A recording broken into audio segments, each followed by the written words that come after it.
Welcome to Nextiva AI Paper Talks. I am Ruth Bella, and today we're going to discuss the AI research paper on improved noisy student training for automatic speech recognition.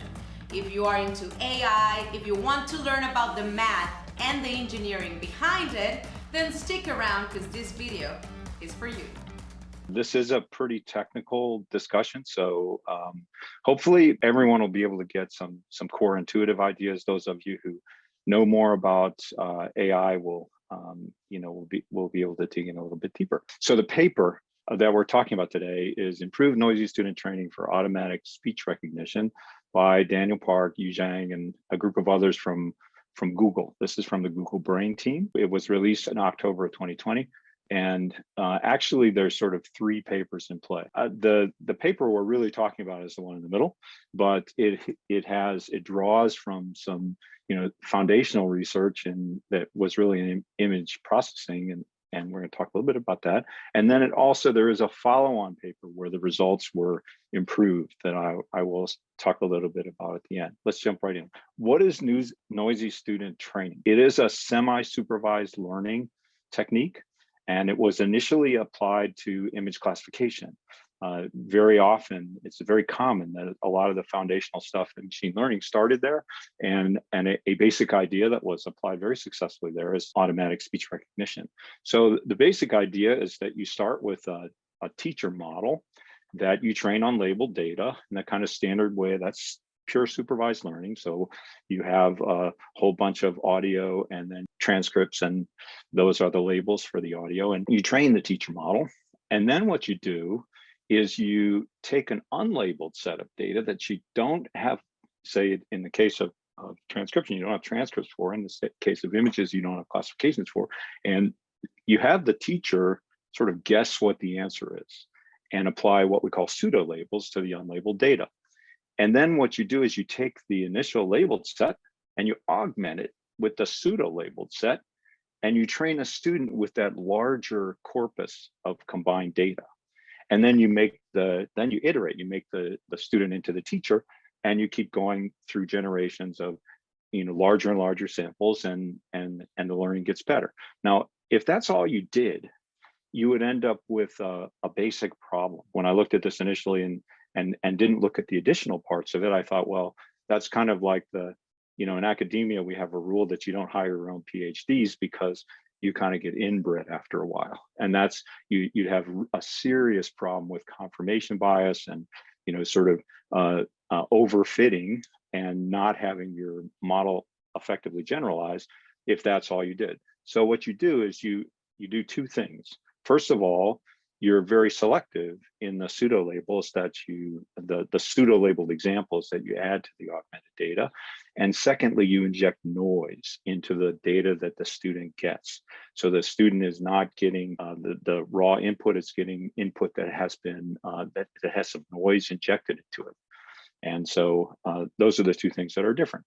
Okay, so now we're gonna talk, I wanna motivate a little bit, why would this work in automatic speech recognition? Why are we doing this, and what is, why is it sort of promising? And these are just intuitive ideas, and we'll drill down as we get into it.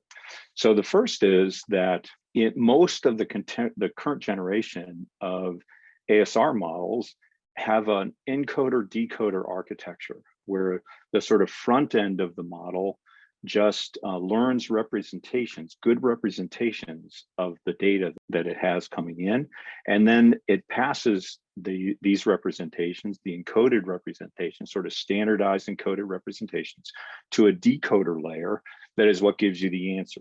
So the whole point of the front end of the model is to reduce the dimensionality of the data. When you think about a stream of audio, audio files are large. They're large because there's huge amounts of data in them. And one of the things that we do in ASR, pretty much however you cut it, is we focus on reducing that dimensionality first. And the way that we learn how to do that is totally self-supervised. In say Word2Vec2, which is a contemporary model, they use masking to mask out little pieces of the input and then train the model to fill in the masked out pieces. That can be done totally self-supervised. So, well, how is that relevant to what we're talking about? Well, the relevance is that what we're doing in noisy student training is we're generating larger and larger samples. We're generating more data that we can put in. And just simply pumping more data through the front end of the model is going to improve the encoding. So that's sort of motivation number one. Motivation number two is that the errors that we make, that our models make in speech recognition, are often the result of either just slightly off pronunciation, accents, a little bit of noise in the recording, the pace and cadence being a little bit off. And so it makes good intuitive sense that if we teach our models to be tolerant to noise, then they're going to perform generally better. They're going to perform better when the representations that they get out of the front end are slightly off, and they're going to perform better when they have noise in the core data. Okay, the last piece is more relevant to the world of practitioners today, which is very often what we have is we start with models that have been trained with large amounts of labeled data, but that labeled data is something like pristine, like audiobooks and stuff like that, where you've got very nice spoken text and you train a model on that data, and it's very valuable to get those trained models. But then as a practitioner, what we're trying to do is we're trying to take those models and fine tune them and specialize them to our domains, maybe to somebody with a specialized accent, maybe to a different, actual subject domain. And if that's our problem, then if our mass unlabeled data set that we're using to augment the training of the model is from our domain, what noisy student training does as we iterate through that process is it gets more and more of that domain data actually in to influence the model. So this is just hand wavy intuition about why it might be something that would work for us. Okay, I'm going to talk a little bit of, what do you have to do to actually set this up and make it work in ASR? Well, first, you have to figure out how you're going to specify the initial model. What is the, what's the start model that you're going to work with? And then you have to determine how you're going to create. When I said you start with a model and then you generate the pseudo labels, well, okay, you got a whole bunch of pseudo labeled data. How do you mix it in? How do you pick which ones to put in? And how do you make sure you're not really screwing up the sample? Filtering is where we're deciding which ones are good enough. Which ones does the teacher have enough confidence in? Balancing is where what we're trying to do is make sure that the student, doesn't get a diet of only broccoli and, no peas. Making sure that the data that the student gets is representative of, what we want the student to see. And then finally, you have to figure out how you're going to add noise. What are what's your technique for noising the data that you provide to the student? Those are really the practical things that that come into this. Phil, sorry to interrupt. One quick question that I have, and I don't know if you mentioned this, would these type of models would be considered only for audio signals, like waveforms, or in this case, is that what we are discussing? Well, yeah, the topic of today is automatic speech recognition, which does deal with audio input. But you're exactly right that the technique could be applied to lots of different kinds of machine learning tasks. And in fact, the idea for it came from image classification. What's being applied here, and what's really cool, is when we get into how we inject noise, we just borrow shamelessly from what the image processing guys did. It was initially applied to image classification, where you say, okay, I want to know what is a cat, what is a dog, what different images are, and they found that by injecting noise and using precisely this technique, the algorithm that I just described, they could get significant improvement in the image classification algorithms. So this could be applied to lots of different things, not just What I'm kind of really drilling down in here is what's in the paper, which is speech recognition, transcription. But it's a very good point. It could be applied to lots and lots of machine learning techniques and algorithms. Okay, so let's talk about really how the algorithm works. And this is really right out of the paper. It's using the notation of the paper, and it's the notation that I will use throughout. So you start with a labeled set of sentences, S, and you have an unlabeled set, U. And then you also have another ingredient that they used here, and which plays an important role in the whole thing, is an external language model that has been trained on a separate text corpus. So you can view the LM as sort of the outside expert that's coming in, and it's also forcing the model to be perturbed as well as the data. This is a core kind of aspect of how we avoid overfitting and how we make sure the learning is real as you perturb both the model and the data. So, okay, so you start with an initial model that you train on the labeled set, and you use spec augment to already inject noise in that initial training step. I'll talk at some length about what spec augment is, but imagine right now that it's just a way of putting noise into the data. Then you take the model that you have trained, the initial starting model, and you fuse it with the language model. Now, I'll talk about what fusion is and how it works momentarily, but just imagine right now that what's happening is that model is sort of allowing itself to get advice from the language model when it's actually scoring sentences and doing its work. Then what we do is we take this fused model and we take the entire unlabeled set and we attach labels. We just have it predict. We have say, okay, go transcribe all this stuff. And it goes and transcribes all that stuff. And so now we have labels for all of the unlabeled data. Then what we have to do is filter down that pseudo-labeled data to the ones that we're going to actually present to the student. That's the filtering step. And we'll talk about how that works momentarily.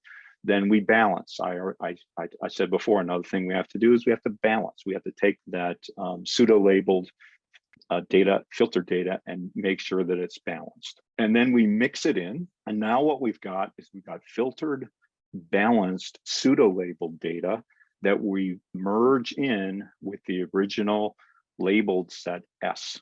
And then we take a new model of the same variety that the initial one was, and we train it on that larger sample, and we use spec augment to inject noise. And then we just go back up to the top, because now what happens is the student becomes the teacher, and we keep iterating this process. And at each stage, we're sort of fattening up the training set, and the model is getting better. And we eventually, at step 2, we say eventually performance isn't getting materially better, and we stop. Okay, so that's basically the algorithm. So a little bit of details which we'll dive into more. I mentioned spec augment. I won't say more until we get there. Shallow fusion, I'll talk about what that is. It's the way that the language model, that external expert, is kind of consulted by the model that is the teacher model. And then filtering is based on the fusion score. It's based on, we'll talk exactly about how that works. It is a measure of confidence that the model has in the labeling. And then balancing is based just on token statistics, based on just how often the tokens from the token set actually show up. You want to make sure that the sample, the augmented sample you give to the student, has a token distribution roughly the same as the original labeled set. There's a couple other things that I don't really have time to get into, but they are used in the paper, and it's really kind of cool. I mentioned that this filtering, what it does is it selects only the ones that the teacher's most confident in. Say, I know how to solve this problem, I'll give it to little Johnny, my student. What happens is that initially it's fairly conservative. Only sort of the best examples are provided, but then as iteration continues, that filtering criteria is relaxed so that you get more and more data in. And then at the same time, to make matters even more difficult for the student, the augmentation strength increases over iterations. It gets noisier. The data gets even more noisy over time. let me talk a little bit about spec augment, which is, this is the thing, and Ruth, this is it's really cool because this is exactly taken out of image processing.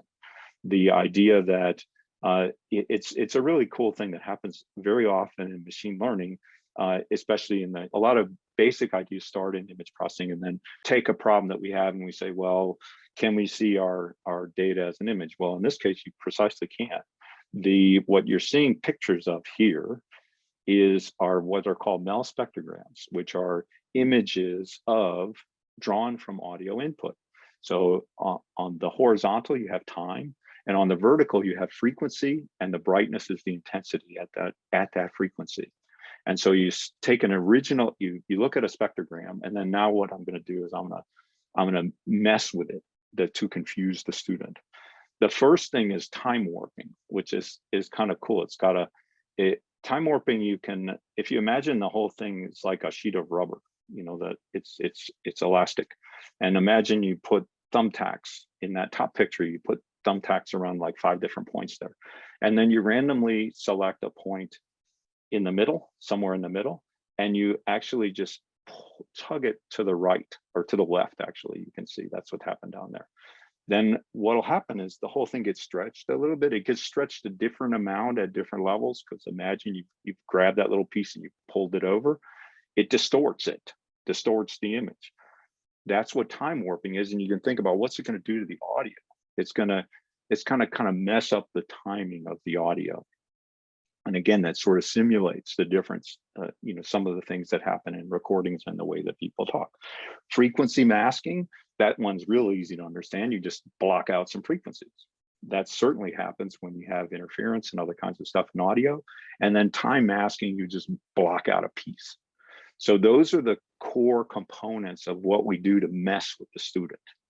And they do, you can see intuitively, they do sort of simulate the kinds of things that might happen when either recordings are bad, people's pronunciations are bad, people's pronunciations are a little bit off. And that's the core noise injection that we use.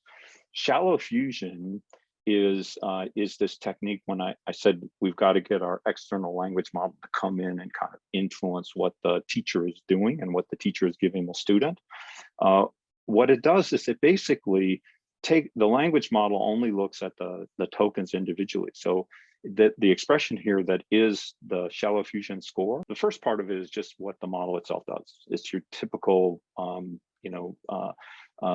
probability optimization of, you know, what is the most probable token Y given the input that I'm seeing X.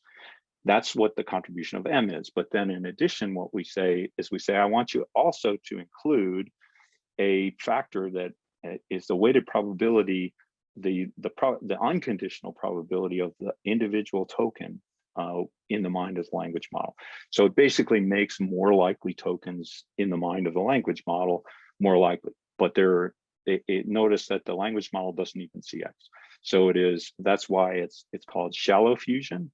And this is the way that the external language model comes in to kind of push what the pseudo labeling into something that's a little more reasonable for the student. Okay, filtering. I said intuitively we wanted to filter based on the teacher model confidence. How confident is the teacher in the transcription? Well, the natural way to do that would be to just sum the shallow fusion scores over the individual tokens in the utterance. So you say each one, I have a confidence that comes out, but the problem there is a problem with that. Maybe I'll stop here and say, does anybody see what the problem is?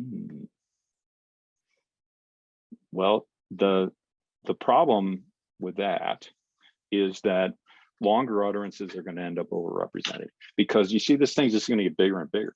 As if you have, like, you know, 8 tokens, you're going to have 8 terms in here, and these things are not log probabilities. So if you just use that measure, it wouldn't really work. It would be, all you'd end up with is the longest things. So a natural thing to think about that's maybe a little bit better is, well, what if you just divide by the number of tokens? That would be better, but it wouldn't really be perfect, because you'd still be biasing. the longer things would tend to win because they have more context. So what they do is actually very clever, which is they want to say, they say, okay, what is my problem here? I want to get a normalized score that is adjusted for the length. And so what they do is they actually fit a model that predicts the shallow fusion score based on the length, and they use the standardized residual as the measure. Now, what does that mean? What that means is you look at a sentence or an utterance that has come into this thing.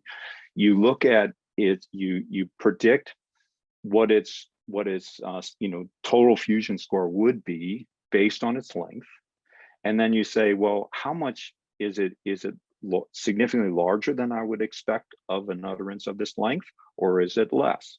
If it was significantly larger, then I give it a bigger score, and it's more likely to end up in my filtered set. So this is a sort of a standard technique that's used in MathStat to normalize and to say, if my problem really is to find out what the best thing is, controlling for these other things, well, I'll fit a model and I'll just look at where it is in terms of residual. It also has a nice property that the residuals tend to be normally distributed. Okay, so balancing. How does balancing work? Balancing is what we're trying to do here is we're trying to make the token distribution among the filtered set very similar to the original set. So the token distribution is like, tokens are little word pieces. You can think of them as words, but they're a little smaller than that, but you can think of them as words. So what we want to do is we want to simply make sure that that distribution that I provide to the student in the total combined sample is similar to the original unfiltered set. So how do I do that? Well, what they do is they resample start off with your filtered pseudo-labeled set, and you sample with replacement repeatedly and try to find batches of sentences to add that move the distribution in the direction that you want it to go. Well, what do you mean by move it in the direction that you want it to go? Well, what this is it's a combinatorial optimization problem. And the way that they solve it, and this by the way is from one of the references in the paper. This is sort of hand wavy described in the paper, but in reference number 5, it's a beautiful paper that describes how this was, how this actually works. It was originally designed for making phoneme distributions uniform, but in any case, the way that it works is that you define an objective set function, which says for this set which is the sample, I want to optimize all of this. And the function that I want to optimize is I want to look at all of the frequencies of the tokens. The FIs are the frequencies with which token number I appears in all of the sentences in A, and pi sub I is the probability of that token in S. It's the target distribution. The pi sub i's are the mass points in the target distribution I'm trying to hit. And what's really cool here is that if you simply maximize that sum of products, then you are going to minimize the difference between the distributions. And it makes intuitive sense because think about it this way. If you have large FIs where there are large pi i's, that sum is going to be very large. If you use your FI weight on small pi i's, then the sum is going to be smaller. That's a hand-wavy intuitive argument. There's actually a proof in the paper, and so what is proved in the paper is that maximizing that function J is equivalent to minimizing what's called the KL divergence between the desired token distribution and that of S. KL divergence is like Kolmogorov-Smirnov distance for continuous distributions. So it's simply a measure of how close discrete distributions are to each other. Now, this function J has a nice property that it is submodular, which means it has this kind of diminishing returns property. And that's the analog of convexity in discrete spaces. And that means it has nice optimization properties, one of which is that the greedy algorithm is near optimal for solving it. So what they do is actually the greedy algorithm. So what does that mean? What that means is basically that when we're trying to decide we start with a base set and we're augmenting it. We're trying to create these batches that we add, that we resample to add back. And what we do is we just look at the benefit of adding every single individual sentence, and we take the ones that give the most benefit. That's the greediness. That's the greedy algorithm being used. And what's kind of cool is, all the math stuff that says, hey, that's near optimal. You can't do much better than that. And you continue to do that until your distance measure gets small.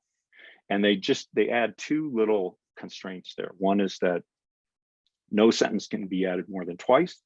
And then the second is you got to preserve the total number of tokens. Okay, so that's balancing. Now I want to talk a little bit about, the cash money, the results. What do we get from this? They did 2 experiments, and you see 2 pictures on the bottom. The first experiment is with this task of LibreSpeech 100A60, which means we take the LibreSpeech is an open source data set of recordings and transcriptions that are there are people reading text. There's a 100-hour, it's like 960 hours. There's a 100-hour subset that is designated as very clean. It's really nice, clean data. So what they do is they take the 100 and use that as a labeled set, and they take the 860 not as clean data, and they use that as the unlabeled set, and they apply exactly the algorithm that we just that I just presented. The other task is a much larger corpus, both LibreSpeech and LibreLite, where it's a little bit more balanced, and there isn't this distinction between the initial data set being significantly more clean than the other. And you can see that first of all, there's significant improvement overall over the state of the art, baseline work. What was then state of the art? It has advanced since then, and we'll see in the next thing that there's an advance has been made. And you have a bigger benefit in the non-clean samples. And that's something that you would expect, given that what you're basically doing here in noisy student training is you're making your model more robust against non-clean data. So you're making it into a more robust model. Another interesting observation is that after about 4 iterations, the improvement sort of stops. Okay, so that's this is the empirical test, and you can dive into the paper. There's lots more details about how they did it, how the models are set up. This is just a real quick drive-by. I do want to say a little bit before concluding about the improvement that the same authors. This is the other paper that I had, and by the way, there's a resources page at the end that you can get the deck, and all the resources are there. Has links to all these papers. The same authors repeated this, did it slightly differently with a different base model, and they found they made massive additional improvements. And there's a couple of reasons that they made that improvement. The first was they went to a conformer architecture for the model itself. So the base model is simply better. It's larger, and it's got a stronger architecture than the original set. So some of the benefit is from there. But the other thing that's kind of cool is that they explicitly separately pre-train the encoders using unlabeled data before they even start the process. Before they begin the base model, they pre-train the encoders, and that's that intuition that I described at the beginning. And they use they also don't use balancing or filtering. And this is something that's sort of an interesting active area of research. What makes sense to do in terms of balancing and filtering? How do you do it? When does it make sense? When does it add? And what I will say is that my own personal bias is to do it, partly because it makes intuitive sense to me that it's going to improve generalizability. There's 2 things that you always have to think about. One is, how do you do on your test set? And then secondly, how confident are you that the results are going to generalize? Okay, so the algorithm there is really pretty much the same. I'm kind of running out of time, so I'm not going to go into any details other than to point out that it starts with a pre-trained. We pre-train the model with the unlabeled data, and you can see the results. You'll see the overall numbers here are massively improved. over what we were looking at before, and it's the same kind of pattern. It's interesting that they have a bunch of ablations that show things like the impact of whether or not you balance and filter, whether or not you add that external language model, what kind of impact that it has. This is an area of active research. People are doing lots of experimentation to determine kind of what is the optimal setup. So these results are significantly better, but most of the improvement is due to the base model itself being a lot better. But in addition, the separate pre-training of the encoder, I think it definitely contributes to their improved performance here. Okay, so conclusion. First, we've seen a couple of core semi-supervised learning ideas that I want to reinforce here. The first is that this notion of consistency, that self-supervised encoders can definitely be boosted just by providing unlabeled data. It's self-supervised. You don't need to, as long as you pump more data through those encoders, you're gonna get more benefit. Self-training works. It works, but you want to be careful because you do run the risk of confirmation bias. You do run the risk of ending up with results that don't generalize. Noise injection is an important part of the overall picture. It helps to reduce the tendency toward bias, and it also creates more robustness in the models that you're actually creating. Spec Augment does a nice job for noise injection, just completely ripped off out of image processing, applied, and there's lots of work in how to adjust the parameters, different ways of doing it.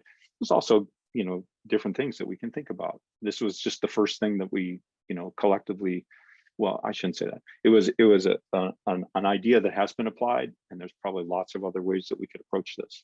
Balancing and filtering appear to have limited value when the starting model is very good.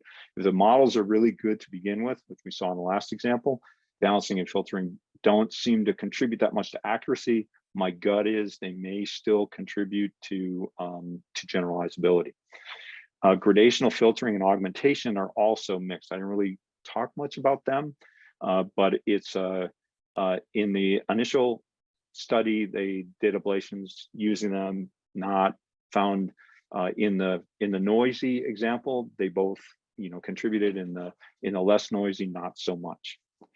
Okay, I think that's pretty much all that I wanted to present. And at this point, I want to kind of open it up to, I have the resources here, which I won't go through, but they're all clickable when I get the thing. And now let me just open it up to any questions anybody has, any comments. So we do have a couple of questions, at least in the chat. If you want to answer a question, oh yeah, you can also raise your hand, because that's the whole point here, is a discussion. I might call people out on the team. Fantastic. Be prepared. So we have a first question that it's more general. Is this the technology used by the apps with voice commands such as Alexa, Bixby from Samsung, Google? Do we know anything about that? Honestly, I don't know the details of their implementations. So I know that they do that. I'll put it this way. Some of the core technology was contributed by Facebook and Google. I don't know the details of their implementation. I don't know, maybe somebody else does. I mean, I don't want to call anybody out, but I think that I know that there is somebody that works in Alexa actually in this in this call. I don't know if, one thing I would like to, I'd like to avoid sharing trade secrets and that kind of stuff on here. So I will say that definitely, we're all kind of fishing in the same pond here. The core underlying technologies, the transformers, the encoder decoder architectures, all that stuff is pretty common in the industry. Fantastic. All right, we have another one. So this one comes from Alexander. He says, we have 10 hours of labeled data and 100,000 unlabeled data.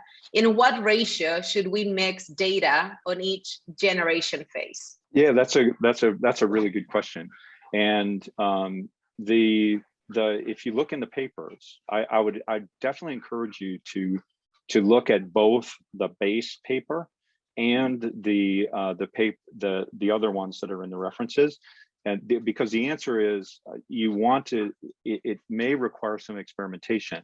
In the second paper, they used a constant 1:8 mixing ratio, and it seems that like 1:8, 1:10 is fairly common, but people have used different. And in the case of the first paper, they actually expand the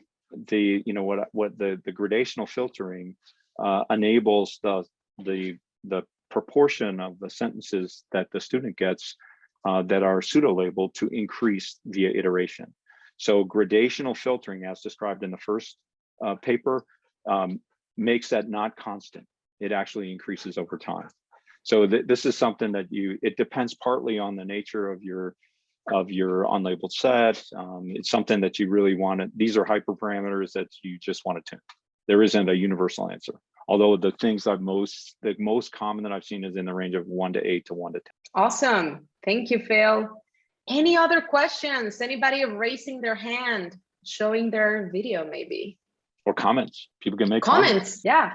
Okay, so this one comes from Jacob. He says, do you have a high level intuition on how not balancing the pseudo-labeled set provided increased performance? To me, this would lead to believe that this could lead to overfitting. Yeah, I agree with Jacob. The only intuition that supports why non-balancing would give better performance is simply that balancing effectively reduces the example set, right? So balancing says an unbalanced set would, balancing takes things out of the set and replaces them with copies of other things. So there's maybe less information there for the model to train on. So intuitively, if the model is really good, I could see how non-balanced could perform as well. But I would share the kind of concern that you risk overfitting and you risk non-generalizability.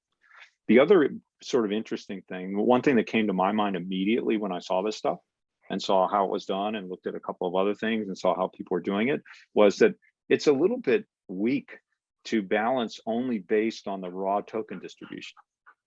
I was expecting something, and I'd be curious about ideas that other people have about what are different ways that you could balance, what are different objective functions that you could set for determining that balance set. Thank you, and thank you, Jacob. So Anna has a comment, I believe, in question. Aggressive spec augmentation on baseline supervised training method degrades accuracy, while the self-training with noisy student-teacher training improves accuracy. What is the reason behind it? Yeah, so we see that, like, for example, aggressive spec augmentation for a supervised training, it degrades accuracy. So accuracy, yeah, okay. Accuracy, yes. And self-training with noisy student-teacher training improves accuracy. So this is like two facts that I wanted to highlight and wanted also like to ask, and maybe, one more time, so we are all on the same page, like yeah happens. Yeah, that's a good question. And first of all, the aggressive part, there's the hyperparameters that govern how much augmentation you do make a difference. If you do too much, if you imagine you mask the whole thing all the time, okay, sorry, it's never going to work. So how aggressive you are with that augmentation is definitely going to make a difference. And these are important hyperparameters to experiment with. The other thing is that if you look at the original, there's a paper before the noisy student training paper where spec augment is used outside of the noisy student training context, where you simply use it as a way of sort of augmenting some of the labeled samples that you provide to a model, to a single model. not to an iteration, an iterative stream of student models. You take a single model and you augment some of its training set, add noise to some of its training set. That's a little bit harder problem than if you're doing iteration and you've got a teacher model who's already supplied, at a previous iteration, pseudo labels. So it makes intuitive sense to me that it's a little bit more robust, but I think probably the key to your question comes down to how aggressive you are in that augmentation. And those, again, these are more hyperparameters that need to be fit carefully, and it's going to depend somewhat on how much noise there is already in the data, how good the model is, all that kind of stuff. Okay, thank you for answer. Awesome. Yeah. Thank you, Anna.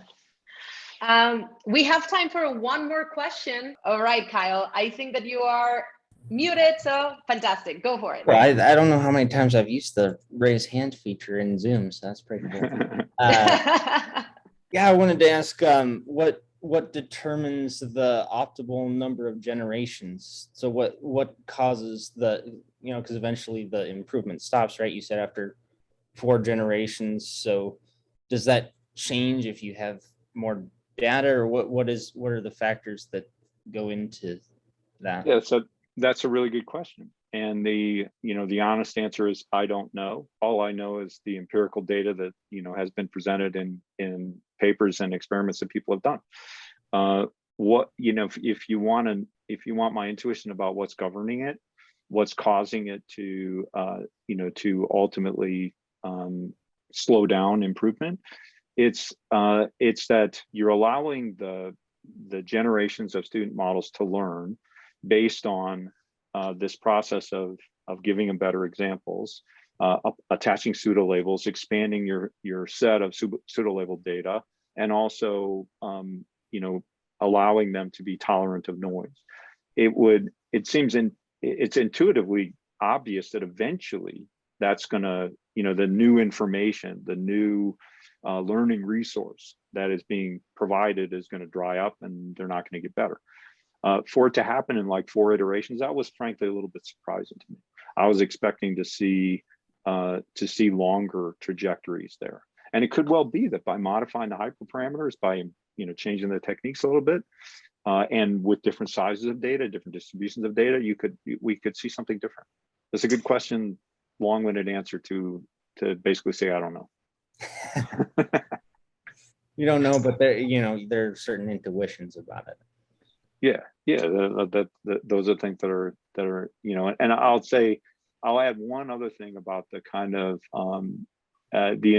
why intuitively what I sort of see is going on in the model, that the teacher, you start off with, especially if you're actually doing filtering, where the teacher, there's a set of examples that the teacher is good at and that our model is good at. And what you're doing by adding noise to those and then providing the augmented set to the student, what you're doing is you're kind of expanding the range of problems that the model can easily solve. So you're making it, imagine that you're good over a certain range, it's making it good over a slightly larger range. And so you're now expanding the range of problems that the model is good at solving. And that's why the noise, that's the kind of that's the accuracy benefit of noise. The kind of generalizability benefit of noise is that you're not being inbred. You're not just recycling the same information back through the system and creating students that are just like their teachers. I'm seeing a lot of good questions here. So Avneet, he says, supervised learning is a function over data.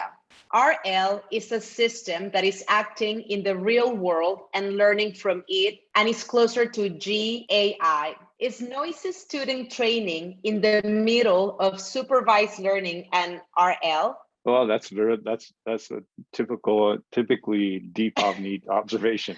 Yes, I would say yes. And in fact, it's semi-supervised learning straight up, as is RL. Most RL, including the stuff that we're playing with all the time, is combines supervised and unsupervised techniques.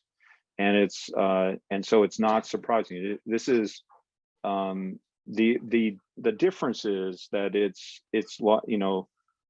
I guess the kind of philosophical difference is that most RL is learning from sort of real experience in the domain that it's being applied.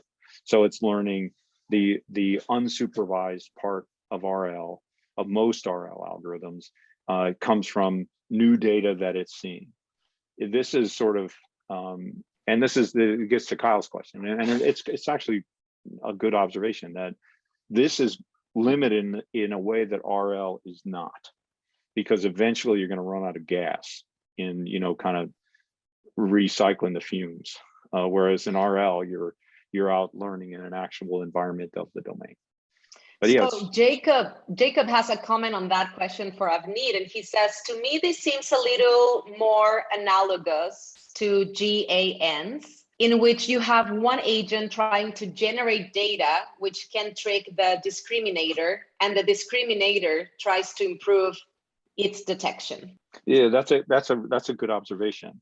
Except that the teacher, except for the teacher, it's synthetic. The teacher is actually, it's the metaphor is a little.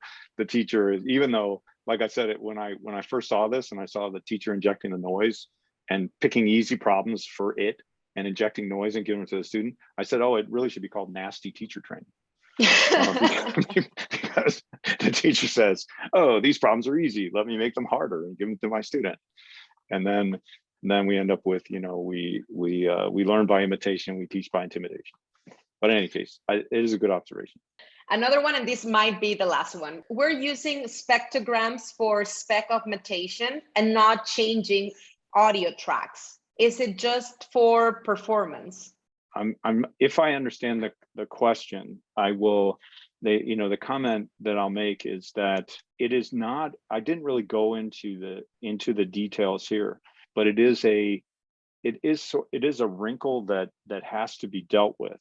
That in order to use spec augment in the front end of ASR models, you obviously have to have the spectrogram. So there is a little bit of a architecture fiddling, but the way that they do it in these examples is by making the model able to directly accept that stuff and do it in line. And how efficient ways of doing the augmentation are important, but it can be done actually fairly efficiently in line. All right. Well, with that, thank you, everybody. Thank you, Phil. Thank you for all the amazing questions. And again, as I mentioned, there's more of this coming up. And please tell your friends about it if you liked it. I know it's hardcore stuff, as I say, like deep technical stuff, but I think it's good. So Phil, anything for the last minute you want to say? No, I just thank everybody for joining. And we at Nextiva are really, we're working with kind of, we're trying our best to be right on the cutting edge of the technology that's available, and all with the goal of just enabling our customers to have better conversations with their customers. That's all. That's the all and only. All right. Thanks, everybody. Thank you, everybody, for joining from all parts of the world. I'm going to call out I see our Ukraine folks, Mexico people, everybody in the US. Thank you so much, and have a great day.